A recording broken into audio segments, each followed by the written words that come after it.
Salut les cyclistes, bienvenue dans cette nouvelle vidéo. Aujourd'hui, on va parler matos, on va parler beau matos, on va parler des roues Scope Artec.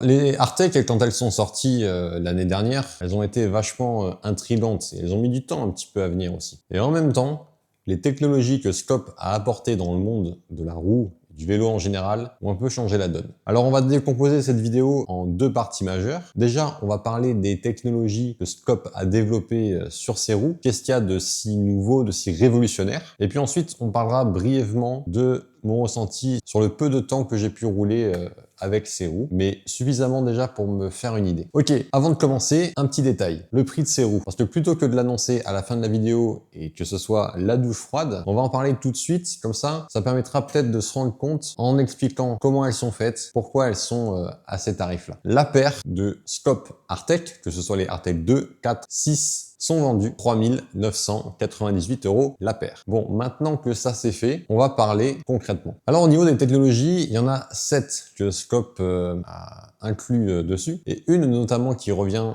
sur les autres séries, donc les séries R et les séries S, c'est la technologie AEA. Je vais pas le dire en anglais complètement parce que mon accent serait trop nul, ce serait un peu humiliant quoi pour moi. AEA, c'est un algorithme qui permet d'optimiser et de garantir le maximum de performance en termes d'aérodynamisme sur les roues. Je prends ces choses avec des pincettes parfois, parce que tout le monde dit plus ou moins ça, mais la révolution n'est pas forcément apportée. Donc je vous explique en fait les technologies. Maintenant après on y croit pas. La deuxième technologie que Scope apporte avec les Artec, c'est le Aeroscales.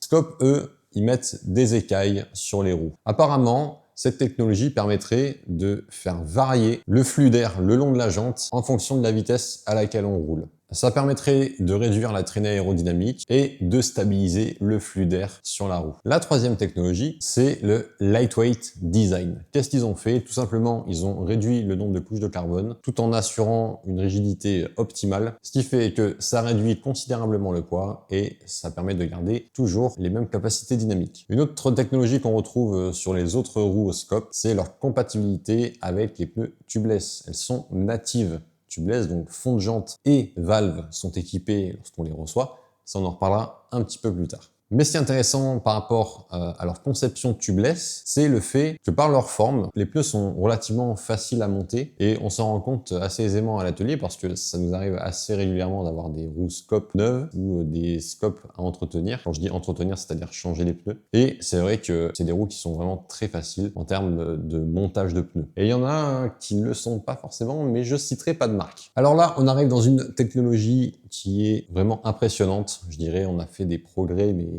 à un niveau colossal. C'est le moyeu imprimé en 3D. Alors, le moyeu a une forme d'os, un petit peu comme Scope le vend. Mais apparemment, le design de sa structure a un intérêt majeur. En utilisant un alliage particulier et en le combinant avec les dernières technologies d'impression 3D, Scope est capable de fabriquer un moyeu unique, léger et solide. J'avoue que l'aspect est vraiment particulier. C'est vrai qu'on dirait un petit peu que ça ressemble à un os. De voir un alliage et de l'impression 3D, c'est complètement fou. C'est un peu dommage que je dispose pas de plus d'informations, peut-être sur le poids des moyeux, etc.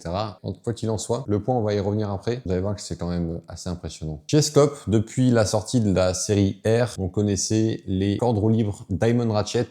Et bien là, on a un Diamond Ratchet qui est encore mieux optimisé. Pourquoi? Parce qu'il reçoit un traitement DLC. Le traitement DLC, c'est quoi? DLC, ça veut dire Diamond Like Carbon. Ça veut dire qu'il reçoit un traitement particulier qui est plus solide que la normale et qui, logiquement, devrait durer plus dans le temps. Si on parle des rayons de la roue maintenant, les rayons ont une légère forme de goutte d'eau. C'est-à-dire qu'ils ne sont pas totalement plats, ils sont légèrement bombés sur une partie. Ça va permettre une rigidité latérale augmentée, mais également d'augmenter l'efficacité lors d'accélération, que ce soit sur le plat ou lorsqu'on monte un col. Et la forme du rayon va permettre de réduire encore un petit peu plus la traînée aérodynamique. Bon voilà, on a fait le tour des technologies. Maintenant, on va parler concret. Alors personnellement, j'ai pas pu faire une sortie complète avec ces roues. J'ai seulement pu essayer des Artec 2 et des Artec 4 rapidement comme ça, faire 500 mètres, 1 km environ. Mais par le passé, j'ai déjà pu rouler avec des roues lightweight et je vois aussi passer beaucoup de vélos à l'atelier forcément, donc beaucoup de paires de roues et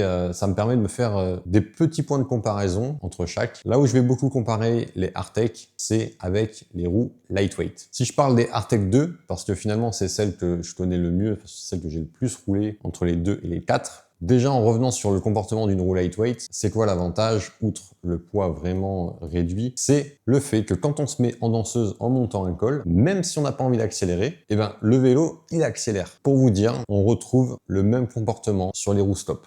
Au début, avec mon père, on était un petit peu réticents sur le poids, 965 grammes, la paire de Artec 2. On s'est dit comment est-ce qu'ils ont réussi, quand on voit la hauteur de jante, l'épaisseur des rayons, l'épaisseur du moyeu, comment est-ce qu'ils ont réussi à faire une jante aussi légère et suffisamment rigide? On a été bien surpris lorsqu'on a fait les premiers tours de roue avec l'Artec 2. Et vraiment, ce comportement, eh ben, je l'ai senti direct. Lorsqu'on se met en danseuse, on a cette sensation que le vélo veut accélérer tout seul. C'est vraiment incroyable. Sur les Artec 4, on le ressent aussi, évidemment. J'aimerais bien essayer des Artec 6 pour voir, mais là, sur une vraie sortie, sur quelques sorties même, pour voir si elles sont pas trop exigeantes et si on a les mêmes sensations. Et j'imagine que d'un point de vue aérodynamique sur le plat, ça doit être juste incroyable. Donc, on a un comportement qui est proche d'une lightweight, on a un prix qui est inférieur à une lightweight. Donc c'est intéressant, 965 grammes, je le répète, pour les Artec 2. Les Artec 4 sont dans les 1 kg 100 et quelques, les Artec 6, 1 kg 200 et quelques. Donc c'est juste incroyable ce que Skop a réussi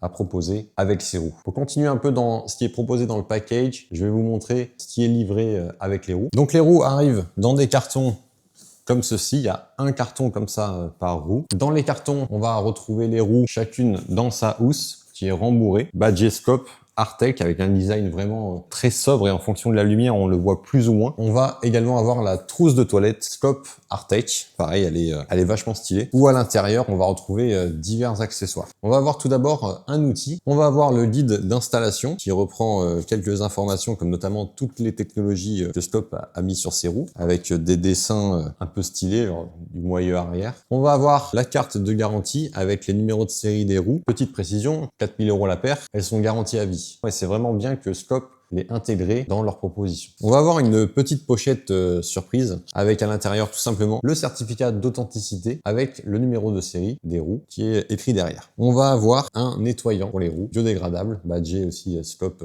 Artec et évidemment on commence à avoir l'habitude. Skop a vachement mis l'accent sur l'image Artec. Et on va avoir un microfibre avec le petit logo Skop, du coup qui va de pair avec le nettoyant pour avoir ces roues toujours propres. Alors à qui est-ce que ces roues s'adressent-elles? À tout le monde en soi, mais peut-être plus soit aux compétiteurs qui cherchent la performance, aux personnes qui ont envie de se faire plaisir, d'avoir une belle paire de roues qui promet des capacités dynamiques vraiment très intéressantes, à ceux par exemple qui veulent des roues de montagne légères, performantes et qui ont envie de se faire plaisir dans les grands cols pyrénéens, alpins, je ne sais quel autre col, quelle autre chaîne de montagne qui peut se terminer en 1. Bon voilà les gens, c'est la fin de cette vidéo. C'était une petite vidéo de présentation après tout le monde parce que il y a déjà plein de vidéos sur les Skop Artec. Il était temps que je fasse la mienne. En tout cas, ça m'a fait vraiment plaisir de vous présenter ces roues, ces technologies. Vraiment, le monde du vélo avance extrêmement vite. Ça peut faire peur, mais en même temps, c'est beau de voir des fois du matos comme ça. Merci à tous d'avoir regardé cette vidéo. N'oubliez pas de vous abonner à la chaîne. Très important de soutenir la chaîne Combike. Merci en tout cas à ceux qui le feront. Je vous dis à très vite pour une prochaine vidéo. Ciao tout le monde et bon ride à tous.